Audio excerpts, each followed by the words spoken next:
আজকে আপনাদের সাথে বর্তমান বিশ্বে কেন এত ডিপ্রেশনের রোগী বাড়ছে, বর্তমান বিশ্বে কেন এত স্যাডনেস বাড়ছে, বর্তমান বিশ্বে কেন এত মানসিক সমস্যা বাড়ছে সেটা নিয়ে আপনাদের সাথে একটু কথা বলি। দেখেন, সকল মানসিক সমস্যাই কিন্তু ফিজিক্যাল টাইপের না। যেমন অনেকের মানসিক সমস্যা বলতে শুধুমাত্র পাগল হয়ে যাওয়াকে বোঝায়, কিন্তু ব্যাপারটা আসলে তা না। মানসিক সমস্যা কিন্তু অনেক রুট থেকে শুরু হতে পারে, ফিজিক্যাল সমস্যার মতো। আপনি যে শুধুমাত্র ক্যান্সার হলেই বা বড় বড় অর্গান ড্যামেজ হলেই যে আপনি শুধুমাত্র রোগী হয়ে থাকেন তা কিন্তু না। অনেক সময় জ্বরের মাধ্যমে ছোট ছোট উপসর্গ দিয়ে শুরু হয়, তারপরে যে সেটা বড় বড় রোগে যেয়ে কিন্তু শেষ হয়। মানসিক সমস্যাও ঠিক সেরকম। ছোট ছোট উপসর্গ দেখাবে, ছোট ছোট ক্লু দেখাবে।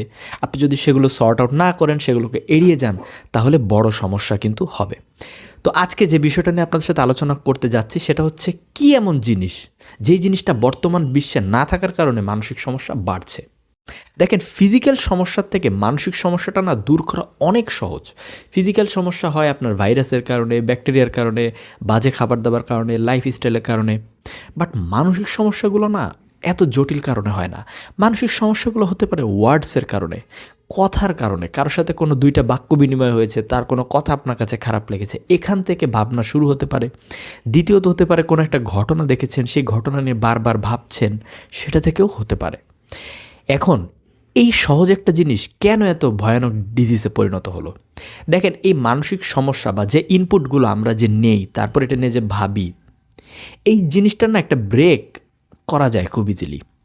যেমন আপনি যে জিনিসটা নিয়ে ভাবছেন, সেই জিনিসটা যদি তৎক্ষণাৎ কারোর সাথে শেয়ার করেন, বা জিনিসটা নিয়ে যদি খাতায় লিখে ফেলেন, ডায়েরিতে লিখে ফেলেন, বা কোনো একটা জায়গায় ভেন্টিং করেন, তাহলে কিন্তু এই ইনপুটের যে রানিং যে বিষয়টা, এটাতে কিন্তু একটা ছেদ পড়ে যায়।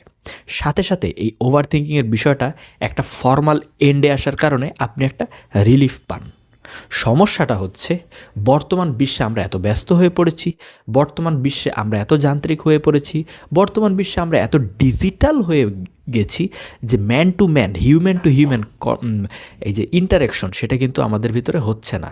হিউম্যান টু হিউম্যান কনভারসেশন না হওয়ার কারণে আমরা প্রপারভাবে ভেন্টিং করতে পারি না। হ্যাঁ, বলতে পারেন অনেকে মেসেঞ্জারে, হোয়াটসঅ্যাপে শেয়ার করে, ফোন কলে শেয়ার করে, এটাও কাজের। কিন্তু হিউম্যান টু হিউম্যান আপনি একজনের ইমোশন দেখছেন তার কথা বলার সময়, এতে করে আপনি যে রিলিফ তাকে দিতে পারবেন, সেটা হবে না। যেমন সাইকোলজিস্টের সাথে যখন আমরা কথা বলি, সাইকোলজিস্ট চোখের দিকে চেয়ে থাকে। এখন মনে করেন সাইকোলজিস্টের কাছে না যেয়ে আপনি ফোনে তার সাথে কথা বলে আপনার কষ্টের কথা শেয়ার করছেন, এতে কোনো কাজ হবে না। আর আপনারা জেনে খুশি হবেন, সাইকোলজিক্যাল অধিকাংশই সমস্যা সাইকিয়াট্রিস্ট এবং সাইকোলজিস্টরা জাস্ট কাউন্সিলিংয়ের মাধ্যমে সমাধান করেন। আর কাউন্সেলিংয়ে কী হয় জানেন? কাউন্সেলিংয়ে কিন্তু আপনারা ভাবতে পারেন যে অনেক হিপনোসিস করে হ্যান, আসলে কিছুই না। মেইন কথা, আপনার ভেতরের যে কথাগুলো, সেগুলো না তারা বের করে নিয়ে আসে। আপনি যদিও ভেন্টিং করতে না চান, তারা আপনাকে এমন পর্যায়ে নিয়ে যাবে যেন আপনি ভেন্টিং করেন। তাই আজকের এতটুকু ভিডিওতে আপনাদেরকে শুধু জানানোর আমার এই ইচ্ছা ছিল, যদি আপনি আশেপাশে কাউকে দেখেন যে কষ্টে আছে, দুঃখে আছে, তাহলে তার কথা শোনেন, তাকে ভেন্টিং করার সুযোগ দেন।